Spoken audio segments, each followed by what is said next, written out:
আসসালামু আলাইকুম everyone, welcome back to my channel যারা কিচেন। আজকে আপনাদের মাঝে নিয়ে আসলাম লাউ পাতা দিয়ে কই মাছ রান্না।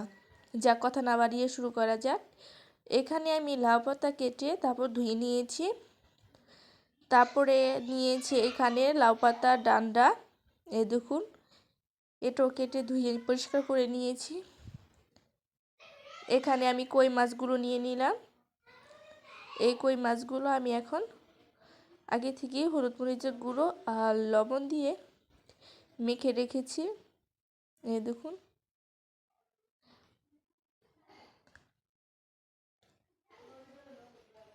এখন এই মাছগুলো আমি তেল ঢেলে তেলটাকে ভালো করে গরম করে তারপর মাছগুলো দিয়ে দিচ্ছি কড়াইতে।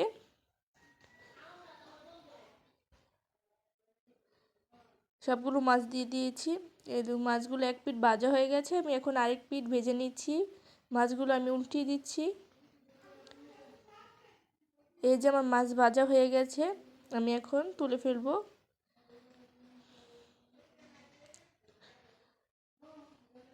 আর এখন আমি এই কড়াইতে তেল ঢেলে তেলটা গরম করে নেব। এখন দিয়ে দেব পেঁয়াজ কুচি। পেঁয়াজ কুচিটা এখানে ভালো করে নাড়াচাড়া দিয়ে পেঁয়াজটাকে আমি হালকা ভেজে নেব। এই যে পেঁয়াজটাকে আমি ভেজে নিয়েছি, এখন আমি দিয়ে দেব 1 টেবিল চামচ আদা রসুন বাটা, দিয়ে হালকা নাড়াচাড়া দিয়ে দেব। তারপর দিয়ে দেব 2 চা চামচ হলুদ মরিচের গুঁড়ো, অল্প পরিমাণে পানি আর পরিমাণ মতন লবণ দিয়ে এখন ভালো করে কষিয়ে নেব। এই যে আমার কষানো হয়ে গেছে, এখন আমি দিয়ে দেব লাউ শাকের ডাঁটা দিয়ে ভালো করে নাড়াচাড়া দিয়ে আমি এখন কষিয়ে নেব। কষিয়ে নেওয়ার পর আমি এখন লাউ শাকগুলো দিয়ে ভালো করে নাড়াচাড়া দিয়ে মিক্স করে নেব।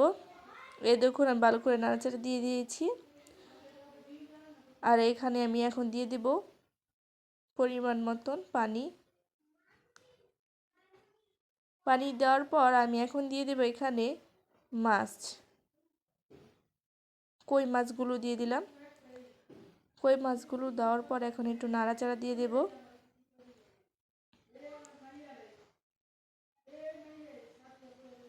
আবার একটু ঢেকে দিলাম, ঢাকনাটা উঠিয়ে ফেলেছি।